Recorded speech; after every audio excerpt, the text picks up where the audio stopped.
we all get nervous in this class. Quick rundown of the nervous system. If you've taken anatomy, you should know this from there anyway, but you have the central nervous system, or CNS, that's going to be your brain and spinal cord. Peripheral nervous system, or PNS, that's all the nerves that branch from that. They're the ones that can sense, like you touch something and it's hot or cold or dry or wet. On layers of your nervous system, then you have the meninges, and those are meant to protect your brain and spinal cord. They themselves are then split into 3 layers: the dura mater, the arachnoid mater, and the pia mater. So that's basically the outer, middle, and innermost layers, so going from the outside inward. The subarachnoid space, that's going to be the area between the arachnoid and the pia mater membranes, and that's what contains a liquid known as cerebrospinal fluid, or CSF. That's what they'll sample when they do a spinal tap to see if you have some infection of your nervous system, or like if you have an autoimmune disease like multiple sclerosis, they'll also sample that fluid. And that fluid there, of course, it provides some nutrients, doesn't have a whole lot of immune cells in it, but it's also, that's where you'll find immune cells if you have an inflammatory condition occurring, because you don't expect to have a lot of cells there. The blood-brain barrier, the triple B. So selectively permeable capillaries. Most capillaries are pretty open like that. They're solid vessels, but they're highly permeable because that's like in your lungs, the capillaries are important for oxygen and CO2 exchange. So you need that gas exchange. In the brain, it's a little more selective, and that's how it should be, because you don't want infectious agents getting in there, like bacteria or viruses. You also don't want a lot of inflammation going on there. When inflammation does occur, though, even if it's somewhere else in the body, you're releasing all those cytokines that we remember from 3.6. That kind of inflammation, though, does make your blood-brain barrier more permeable because they're floating around in your bloodstream. Infections in other parts of the body, so you have, say, an infection of your skin in your leg or something, that would make your blood-brain barrier more permeable. And that can allow invasion of, say, the same pathogen or some other pathogen. So here's our outline. If we did a cross-section of this woman's brain and nervous system here going downward, so if you have meningitis, that's inflammation of the meninges, that lining, so one or more of those 3 layers. Encephalitis is inflammation of the brain tissue itself, and often they go together where you develop meningoencephalitis. So you start off with a meningeal infection, it then spreads to the brain, and you have inflammation of both them. So if you did a cross section and then zoomed in on this area, the skull is on the outside, that's the actual bone. And then going inward, then you have the dura mater, the arachnoid mater, and then pia mater. And between this arachnoid membrane and the pia membrane, here is where all that spinal fluid can be. And that's where so going all the way down, it runs along your spinal cord the same way. And that's where you can do a spinal tap at like the base of your back and pull that same fluid that bathes your brain. So there, I just give you a rundown of probably a whole lecture in anatomy or physio. So starting with bacterial diseases of the nervous system, and then we'll work our way to viral infections. Bacterial meningitis, since we just talked about the brain and meningitis itself. So you can have bacterial meningitis, viral meningitis, fungal meningitis, autoimmune meningitis. So all of those are options. These are just specifically meningitis or inflammation of the meninges caused by some type of bacteria. Initial symptoms of fever, headache, and a stiff neck. And once you hear these kind of lectures, anytime you have, like, say, a headache and a stiff neck, oh no, I got meningitis, I'm doomed. That actually has happened to many students, and they'll email like, oh, remember when you said that meningitis caused this, I was freaking out. Usually it's not going to be meningitis, but in some cases it actually could be, and then it could save a life. So then it's going to be followed by nausea and vomiting. So if you have this combination, you have a stiff neck and a headache, and that develops into this and this, then you might actually start worrying. And of course, by the time it makes it to convulsions and going into a coma, that's a bad sign. So you don't want that to happen. You want to get to a hospital before you get to this point, even though a lot of people don't. You can die from this, so that's from general shock, so blood pressure dropping, and inflammation. If you have a gram-negative infection, you have endotoxin, and then gram-positive or gram-negative, you have cell wall breaking apart as cells die, and they're releasing all of that also. This has a really high mortality rate for all infectious diseases, even after you get treatment, because then of course all these bacteria are still floating around in your bloodstream, release themselves when they get killed by, say, an antibiotic, and that just triggers more inflammation. There's 3 bacterial species that are going to cause most meningitis cases. The other 15 are a lot of different ones that can contribute, but if you ever get meningitis or see a patient that has meningitis, it's 85% likely it was caused by one of these 3. So Haemophilus influenzae type B, Neisseria meningitidis, I mean, the species name suggests it, and then Streptococcus pneumoniae. So this one, if you remember when we did our blood augers, and I said, oh, if you have some alpha hemolytic bacterial colonies, that's probably strep pneumo. It's the same one. It's just when it gets into your brain, that's a whole different story than when it's naturally hanging out in the back of your throat. Starting with Haemophilus influenzae, specifically type B, and there is a vaccine for this one also. Another thing you're supposed to get vaccinated against as a kid now. So it was originally isolated from sputum samples of flu patients way back during the 1918 Spanish flu pandemic. Yeah, that one was real ugly compared to COVID or swine flu of 2009. Yeah, this one killed estimates of 100 million people across the world, and of course the population of the world was a lot less at that point. It's what's thought to have actually ended World War I more than the actual fighting. It's just so many soldiers were being killed by the flu rather than by the fighting. But when they were looking at bodies, lots of mass graves, but they found some of this bacterium in the sputum samples. And they mistakenly said, oh, this has to be the cause of it because we see it under the microscope. It was still going to be like another 10 years before they discovered the virus that was actually causing the flu. But at that point, already 10 years of people saying, oh, Haemophilus influenzae, even though it's a bacterium, and the name just stuck. Like if you had some nickname as a kid and now you hate it, but people still call you that if they remember you from grade school days. So, gram-negative, it's aerobic, so it needs oxygen. It's a normal throat microbiota, part of your normal microbiota. So this is another one you'll often also find from your throat, but it has some restrictions, like it can only grow if certain factors are released from the blood. So it doesn't grow very easily on normal blood agar, but if you remember when we talked about chocolate agar, where it's cooled down to a lower temp, if that happens, those red blood cells get leaky, then Haemophilus influenzae can grow on that. It can enter the bloodstream in some cases from being part of your normal microbiota, and that's when it can then make it to your brain. Pathogenicity is due specifically to a capsule that this type B is going to produce that the other types of this bacterium do not. Mostly it's going to occur in children 6 months old to about 4 years old, and it's prevented by the HIV vaccine, something you should get at an early age. Before the vaccine was introduced, which was early 90s, way back Bush-Clinton transition times, but it accounted for about 45% of bacterial meningitis cases at that time, and still causes about 6% mortality, but now the percentage caused by this one is a lot lower than 45%. Now it's like less than 10%. Neisseria meningitidis. So this one actually has meningitis in the name, so you know it's related to that.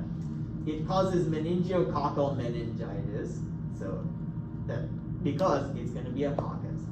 So it's aerobic, it's gram-negative, it's a diplococcus, and it has a capsule that you'll see under the microscope. It's actually like one giant capsule that surrounds the 2 cocci.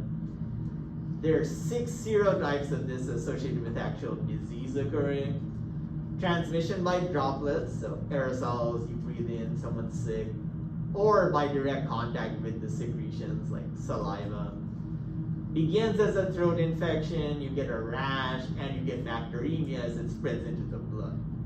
Mortality is pretty high for these kind of infections, so 9 to 12% even with antibiotic therapy, largely because it's a gram-negative and it releases all of that endotoxin into the bloodstream even after the bacteria are killed. 80% or 8 out of 10 people are likely to die if they don't get treatment for this. The vaccine that's currently available protects against serogroups A, C, Y, W, and B, but not X. Luckily, X isn't that common, but they haven't quite figured out how to add in X into the vaccine that it actually provides some immunity. So if you looked under the microscope even without any staining, this is what you would see. Cocci and then in pairs like this, and then this capsule is surrounding both of them.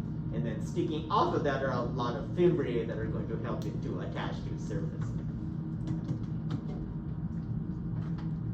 So, also called the meningococcus, it's often associated with epidemic cerebrospinal meningitis, where it occurs in large groups where people are crowded together, and similar like with rubella and the military barracks. So, groups of people together in close proximity. Has a few different virulence factors, so it has a polysaccharide capsule, and just like most capsules, it inhibits phagocytosis, the grease pig analogy. Has fimbriae that help it attach to any surface that it gets near. Produces a protease, an enzyme that's going to cleave IgA. If you remember, IgA is important, so it gets cleaved and then it's no longer important. Endotoxin, because it's a gram-negative, so lipopolysaccharide, and of course we know that produces inflammation just by being released. So, on incidence of this, so sporadic or epidemic, and they tend to occur in late winter or early spring, so we're luckily getting out of that period of the year, but the reservoir is going to be human, so this is another one we could get rid of if we could vaccinate everybody.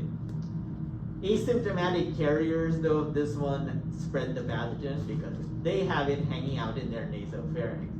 So if you had done gram staining on some of the things that you looked at in your blood auger, you would actually see some of these gram-negative diplococci. That's probably this one, and a lot of people actually have it hanging out there. Can last as carriers for just a few days to several months. Up to 40% of the normal population. So theoretically, like, you know, if we have 20 people that did the blood auger, like 8 of them should have had that. Higher incidence is going to be where you have crowded settings like institutions, military camps, university dorms, daycare facilities. Daycares are notorious for all kinds of things. That's often why we have students that are out because the kids get sick and then they bring something home. Risk group is children especially, and then young adults. So 6 months old to 20 years old, the young adult. Second most common cause of meningitis after strep pneumonia, which we're about to get into. Epidemiology, so it doesn't survive long outside of the host. So if someone coughed with it on the counter this morning, we don't usually have to worry about that. But it will be spread by direct contact via the secretions and the droplets.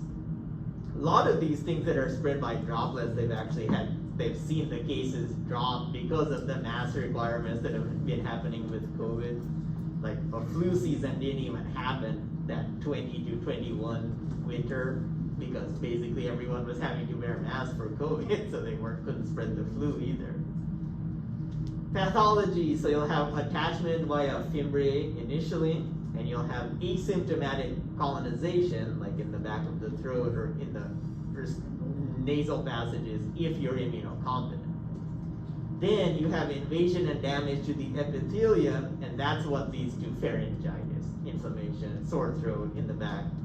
And that's if you're immunocompromised. So you might normally be immunocompetent, but you just had a major surgery, you have chemotherapy that can make you immunocompromised. You set yourself up for this. Then from there, because of that inflammation, it gets into the blood vessels, spreads via the bloodstream.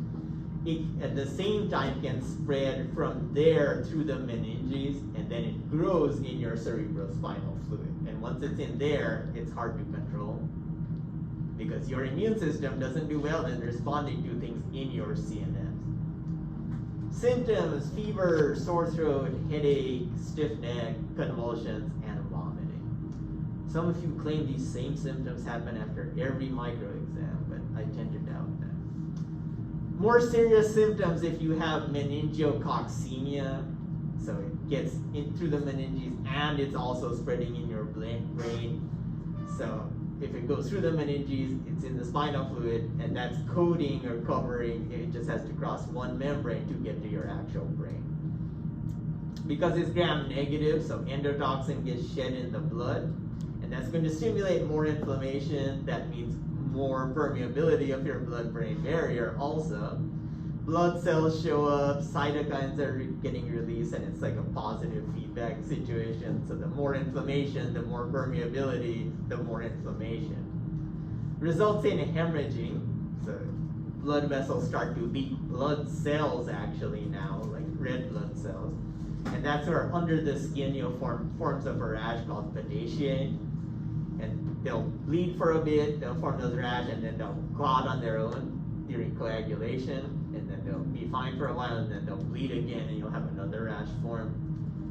Rarely it can cause shock, delirium. You may have to amputate your limbs, if like an arm or a leg, if they lose blood circulation. And you can have death. And sometimes in the cases of meningococcemia, where it's in the meninges and throughout the bloodstream, you can die within hours of this. So if you decide to tough it out, like, well, if I'm not feeling better in the morning, I'll go to the doctor or the hospital, you can die during that night.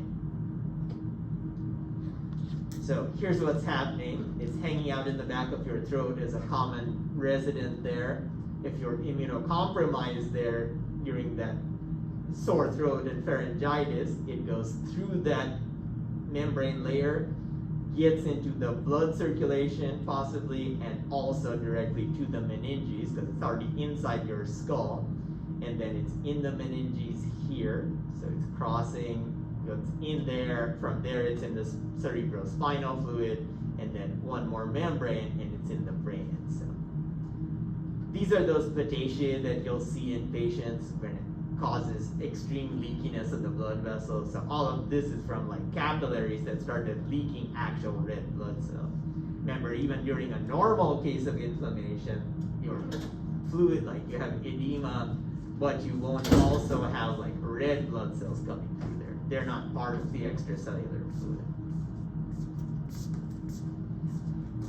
Diagnosis, it needs to be rapid if the brain's involved. Just like with all cases of meningitis, you need to know pretty quick. And it's usually by the time you go to the hospital, you have the characteristic symptoms, like besides just a stiff neck and vomiting, you're having those convulsions, you're going delirium, in and out of consciousness.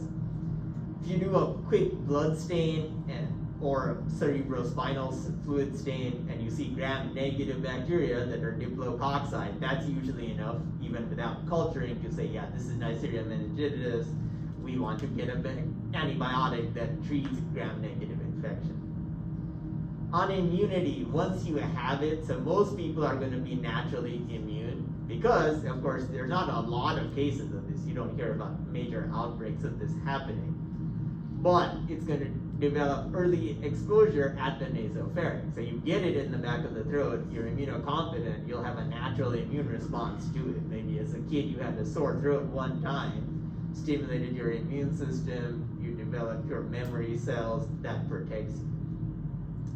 You develop opsonizing antibodies, so those can of course cover the whole bacterium, and once that happens, that capsule isn't as special as it thinks it is. So now it can be phagocytosed more easily by things like neutrophils or monocytes. The one that causes the most cases of meningitis is Streptococcus pneumoniae. So it's also called pneumococcus. If you see it on a doctor's case report, they'll often report it as pneumococcus. It's the cause of most bacterial pneumonias. That's why it has that name. But especially in immunocompromised individuals, it's really common. Sputum is going to show gram-positive lancet-shaped cells that are arranged in pairs. So it's streptococcus, so it still counts as a coccus, but it's kind of pointed at the ends of those cocci, and then there's a whole capsule around that, just like there's a capsule with Neisseria. It's the major cause of meningitis in young children, especially between the ages of 1 month and 4 years of age, although you can get this afterwards also. Mortality rate is kind of high, so 8% or 8 out of every 100 children that get it will die, and then 22% in the elderly. It's like places like nursing homes are dangerous for a lot of infections, because a lot of elderly people, if you're in your 70s and 80s, you're immunocompromised. Major virulence factor of this one is a capsule, and that's what allows escape from phagocytosis, just like most capsules we've talked about. The capsule contains what's called triple S, or specific soluble substance. I know I get pretty coughed up by it also. It's a polysaccharide, it's a sugar, it's what actually varies between the different types of these. So there's actually 90 different capsular types based on just differences in this polysaccharide structure. So in all cases it's a polysaccharide, but just slight differences in the structure are what give it a difference. That's actually a great thing for targeting by your immune system. So specific antibodies are made against this triple S, and the more of those you're exposed to, or the more common of a structure in that triple S that you're exposed to, the more immune you're going to be. On this one, this is the one a lot of you likely had when you did your throat swabs and your actual blood auger. So up to 70% are going to carry it as part of your normal microbiota in your nasopharynx. If you saw alpha hemolysis in any of your cultures where you couldn't see clearly through there, but you saw like a white ring or a gray ring around there, that was strep pneumo. Up to 70% will have it, so 7 out of every 10. And when you actually develop infection, it's coming from your own microbiota. So you get immunocompromised after a major surgery or chemo or something, you'll get infected by the own bacteria that had no problem before. Infection can also occur from droplets or respiratory secretions if you're a carrier. So a lot of us are carriers of this. But you just happen to cough because, say you have allergies, you cough and that can spread that bacteria. It's very delicate, so it doesn't survive long outside of the host, and it's not going to be spread by fomite. So someone coughs, touches their hand to cover their mouth, and then touches a doorknob, you're not likely to touch that same doorknob and get infected. Things that predispose you: old age, the time of the year, like winter time, just having lung disease, you're a smoker, you have emphysema, viral infections that you get concurrently to this, and being in close quarters, all can predispose you. If you're stuck in the same room with somebody all winter long in some cold northern area, and you don't get to get out much because it's freezing cold all winter, then of course you're more likely to pick it up. On the pathology, so you're going to develop meningitis then in some cases, because of the name as it suggests, you can get pneumonia and not actually get meningitis, but in some cases it can also cause meningitis. So from the upper respiratory tract, the infection can spread into your lower respiratory tract and cause pneumonia, but it can also spread to your meninges. So about 10 to 50% of the meningitis cases are caused by this one, depending on the age group. Especially the really old get hit by this. It's the most common cause of meningitis if you're an adult. So we're most likely to get meningitis from this one if we ever get meningitis. If you're a healthy individual, then you get clearance of this naturally. It doesn't clear from the back of your throat, but from your body if you're infected. You'll have mucus, natural ciliary escalator that's constantly beating those cilia to get things out of your lungs. and then phagocytic cells, like neutrophils, encountering the opsonized bacteria that you got because you made antibodies. On diagnosis then, so you require a patient sample, usually a blood culture if you have bacteremia, a sputum or pleural sample if you have pneumonia or symptoms of pneumonia, and then if it spreads into your central nervous system, you get a spinal tap and get some of that spinal fluid. Gram staining on this one gives you often enough info that to say, yeah, I need to start treating for a gram-positive bacterium. So if you see gram-positive diplococci like this, that's a pretty high likelihood that it is strep pneuma. And then if you plated some of these onto blood agar, you would see alpha hemolysis. And that's easy to tell from some of the beta hemolytic streptococci. So if you have like pneumonia, you could tell that it's caused specifically by strep pneumo and not strep pyogenes. So now moving beyond this, all the meningitis stuff, we have listeriosis. And this one can also affect your central nervous system. It's caused by Listeria monocytogenes. It's a gram-positive rod. It occurs in short chains or individually. This one we can't eradicate because it's always in the soil and water, and that's usually how we'll pick it up. So it's usually a foodborne infection where it's contaminated our drinking supply or food that we're eating. And it's often asymptomatic. Especially you'll find this in ready-to-eat deli meats and dairy products. So this is one of those psychrotrophs. Who remembers what a psychotroph is? Cold tolerant. Yes, a cold tolerant. So this is the one that can survive in like your refrigerator or at room temperature.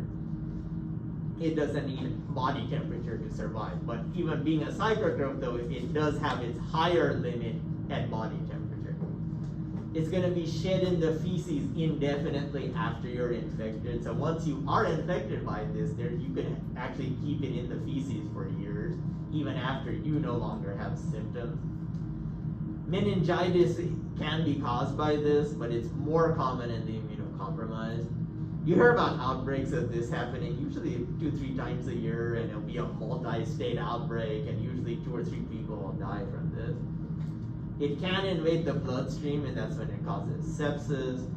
It has the ability to reproduce in the phagocytes themselves, and from there it can spread phagocyte to phagocyte in this cool process where it actually will propel itself from one cell as a rocket and shoot itself into another cell. It can infect pregnant women, and then in that case, the woman develops mild flu-like symptoms, but similarly, like rubella, this one has the ability to cross through the placenta. Bacteria don't cross as easily as viruses do, but some are more prone to do that than others. So it's like, wait, he's not getting taller, is he? Totally throw me off. But this one can cross the placenta, and then it can cause abortion or stillbirth once it infects the baby. Or if it happens in late-term pregnancy, the baby will usually still be born, but they're infected when they are born. So then weeks after the birth, that's when the baby will develop meningitis, because it's slow to replicate, but it will replicate, and of course the baby doesn't have much of an immune system. In this case, you'll often have brain injury, and the baby can die, like say 4 to 6 weeks after it's born. It was already born infected, then it eventually goes downhill. So it has a 60% mortality rate if the baby is born with it. So here's what it would look like, and you can actually see this moving around. If I play a video of this.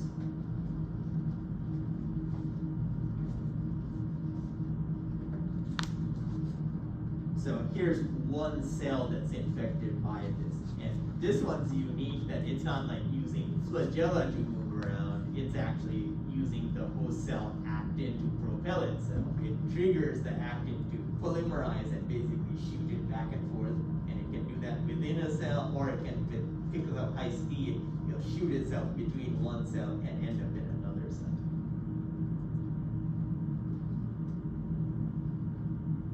This mammalian cell has been infected with pathogenic Listeria monocytogenes.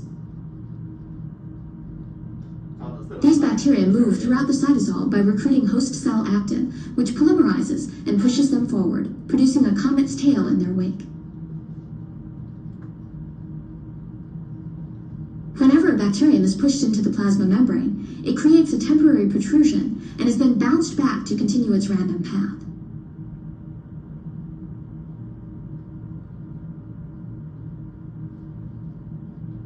If we look closely, we can see a bacterium divide inside the host cell. Immediately after separation, the two daughter cells assemble their own actin tails and start moving about.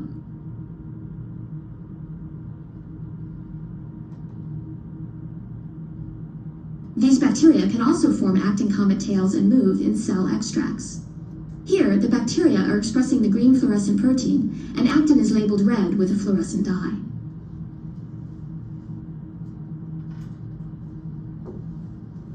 The dynamics of the actin tails that propel the bacteria through the cytosol can be modeled based on known biochemical and physical properties of actin and actin filaments.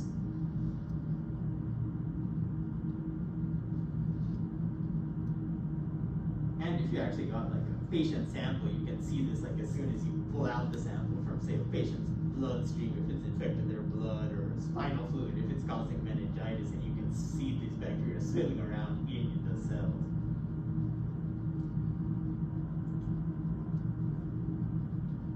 If you took a still image, this is where it can actually transfer between cells. So if one macrophage has picked it up thinking, yeah, I'm going to kill this thing, it escapes from the phagosome, starts swimming around. If there's two neighboring cells, like here's one macrophage on the right and one on the left, it can propel itself where now one protrusion is sticking into another cell. This will allow it to now start swimming around in the second cell.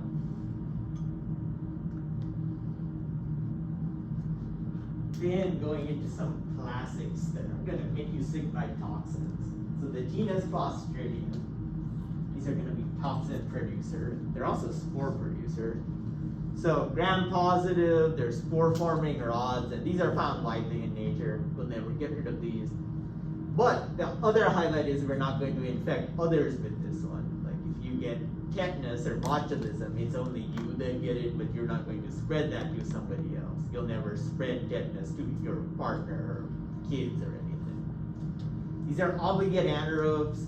They have to be without oxygen present. There's over 120 species, but luckily there's only a few that make people sick. Not communicable because it's the spore that needs to be introduced at the portal of entry, like injured skin, which is the most common way to spread it. The pathogenic species are going to produce really potent exotoxins, those proteins that affect specific types of tissue in the body. And in our examples, that's going to be nervous tissue especially. Starting with Clostridium tetani. So this is the most common resident of cultivated soils. Like if you have a garden or a farm or ranch or something and dig up the soil, this is where you would find it. And animal gastrointestinal tracts like cattle and pigs. It's the causative agent of the disease tetanus, also known as lockjaw or the sausage disease. So lockjaw because one of the first symptoms you get is that your jaw is going to be locked up, like it can't move. And then originally called the sausage disease because way back when in like the 1800s and into the 1900s there wasn't as many regulations as slaughterhouses. So if you happen to say nick the intestinal tract of a cow or a pig and put that into a sausage and then someone didn't fully cook that sausage, they got infected by that. And actually some workers at some of these sausage factories also got infected just by like say working to make the sausages and having their hands and things cut. Spores from the environment can enter through various ways. So puncture wounds, characteristic like stepping on a rusty nail, burns where your whole protective layer of the skin is gone, umbilicus or circumcision. So in some developing countries it's actually common to have circumcision, or as soon as the newborn is born, as soon as you cut that umbilical cord you actually rub it with mud from the soil. Same with circumcision. So as soon as the circumcision happens, you rub mud on that area. And that, of course, in a fresh wound like that can cause the spores to get in. Frostbite, like going skiing or snowboarding or something and exposed to cold, really cold temperatures where the tissue actually dies. And when you develop frostbite, your cells go through necrosis. That's where the cells have died because of a lack of oxygen. And that's perfect for this bacterium because it's an anaerobe. And then crushed body parts, like in car accidents, you go flying through the window of a car like they show in the movies and then go rolling around on the side of the road. That's, you're crushing some body parts and you're coming in contact with that soil. It can't invade tissue readily, even if the spores are in the wound. So it's not motile, it's not going to swim around in your bloodstream. But to actually germinate, it requires anaerobic conditions. So like necrotic tissue, if you get frostbite, or you have burned tissue that's died by being burnt up, or where the blood supply is damaged. Like you hear about cases of diabetics getting this because their blood vessels are affected by diabetes. That anaerobic condition then is going to stimulate spore germination, especially if it's deep in a wound, like step on a rusty nail, and now some of the bacteria were on the tip of that nail, they got in a ½ inch into your foot.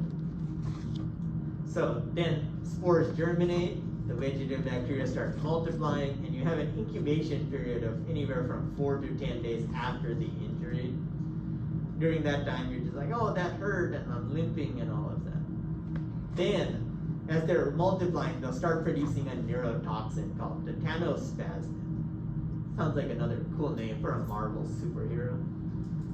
But this one has the ability to bind to local motor nerve endings. And then from there, so it finds your peripheral nerves in your foot or your hand or wherever you got the injury, and then travels along those nerves, and you'll make it to the actual connections in your spinal cord. And there it's going to bind to specific types of neurons that are called inhibitory neurons. If you haven't gone through physio and anatomy yet, or covered nervous system for that matter, you have excitatory neurons and inhibitory neurons, and the overall response you get is a combo of how much inhibition you get from the inhibitory neurons and how much excitation you get from the excitatory ones. So if it binds to these inhibitory neurons that are part of your spinal cord, it's going to prevent them from releasing chemicals called neurotransmitters. So you, in that case, can only get the excitatory stimulation, but you don't get any inhibition. So then this tetanospasmin, it's going to disrupt the inhibitory neurons. They can't release their neurotransmitters. You don't get anything that says stop contracting to any of your muscles. All you get are the excitatory signals that say, hey, keep contracting. So now your muscles are going to contract uncontrollably, and that's where you develop spastic contractions. Pretty painful. You can't control the contractions. You're like, say, you're always showing off your muscles because you find time to work out even while taking this class. But as you're doing that, but you're always showing them off. Like you're always clenching your muscles in that case. And it's really forceful. Like you're really trying to show them off. Early symptoms is actually clenching of your jaw, and that's how you get that nickname lockjaw, is because that's locked into place. Why does it attack the jaw though? That's often one of the early targets. Like maybe that's one of the first things that neurotoxin happens to bind to easily. It's the inhibitory neurons that control that muscle. I mean, eventually it affects all your muscles equally, but that's one of the first things is just that jaw muscle itself. And that's why you also see the symptom of rhesus sardonicus, or a sarcastic grin. So it's like, yeah, I'm happy about micro. I love all the exams in here. And that really is that sarcastic smile. That's the same thing. But as it spreads throughout the body and affects more of your spinal neurons, then you have arching of the back, flexing of your arms, and extending of your legs, where they're contracting as much as they can. Eventually, your respiratory muscles are permanently contracted also, and that's paralysis leads to death, because now your lungs can't relax ever, they're always contracting. So 10 to 70% of cases you end up dying of respiratory failure because of this. So cell level, here's what's happening. Say you step on a nail, got some necrosis in there, so cells have died, bacteria germinate, they start secreting trypanospasmin, it works its way up your peripheral nerves, makes it to your central nervous system where your spinal cord is, and that's where you're getting signals from your excitatory neuron and your inhibitory neuron. One releases a neurotransmitter called GABA. The excitatory neurons are going to release one called acetylcholine. Both of them together give you an overall response, like how strong should I contract my arm is a combo of those inhibitory and excitatory neurons. But in this case, you get no inhibition and all you get is excitation. So now all you're getting is acetylcholine here. That means all you get is acetylcholine here. It goes back to your muscles via peripheral nerves, and that's all you're going to do is contract. So here's that sarcastic grin that I know a lot of you give me behind those masks. It's pretty similar to this, but it can get this bad where you're like contracting your entire back and legs and arms like this. This was an actual painting of a patient going through this. Another relative is Clostridium botulinum. So another spore former, just like all the Clostridia are. It's an obligate anaerobe and is mainly found in soil and water, especially in the northern hemisphere, so north of the equator. There's 8 distinct types of this. Human disease is associated with types A, B, E, and F. This is the one that causes the disease botulism, and this is an intoxication. So remember what an intoxication is. Besides alcohol related. No bacteria present. Yes, so it's specifically the toxin that's making you sick, usually because you're ingesting it or drinking it. So it's usually caused by eating improperly canned or preserved foods. You'll hear a few small outbreaks of this throughout the country. If you happen to be in that region, you'll hear it like on your local news of the Central Valley.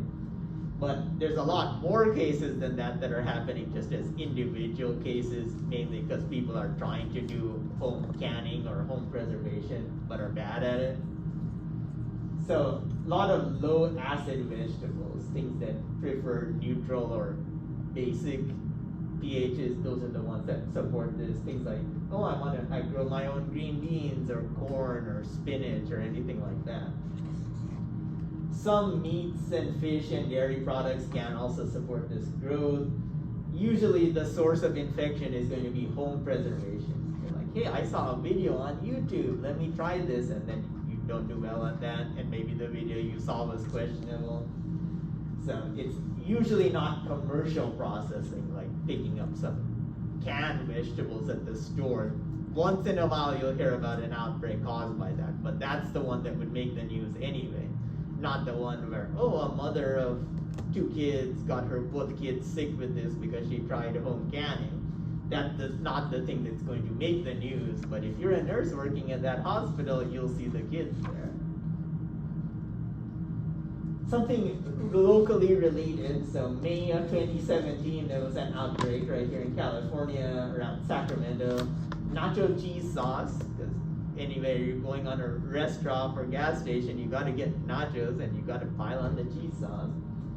So, outsourced to Sacramento, ended up killing 1 person and hospitalizing 9 others. Eventually, like 2 months after these people had recovered, they finally traced it back. Because of course, as a gas station on the outskirts of a city, people are going back and forth. Not just locals, but a lot of travelers, and then it takes a few days to actually gets really sick from it and ending up in the hospital. So it took a while. By then they're in a different state already. So then they had to trace it back, like where did all of these people actually cross paths? But they chased it down to melted cheese at one of these dispensers. Pathology, so the spores contaminate the food, and then that allows germination if the food is perfect for that.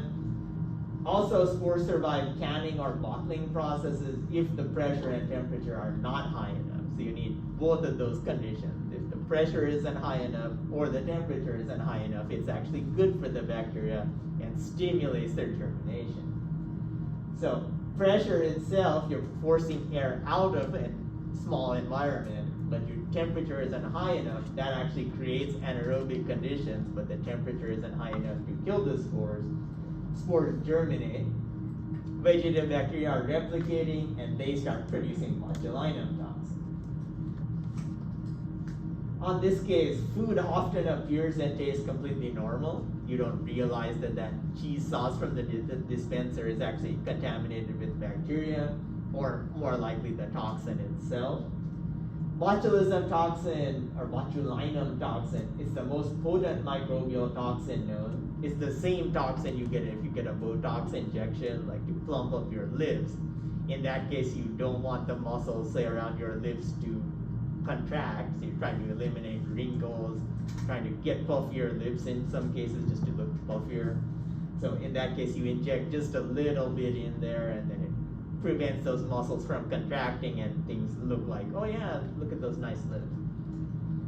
But when it's not used as a treatment, it actually works great if you have one of those, the eyes that blink uncontrollably, or jittery eyes. Like some people will have those where it's just like one of your two eyes and they'll keep contracting like that.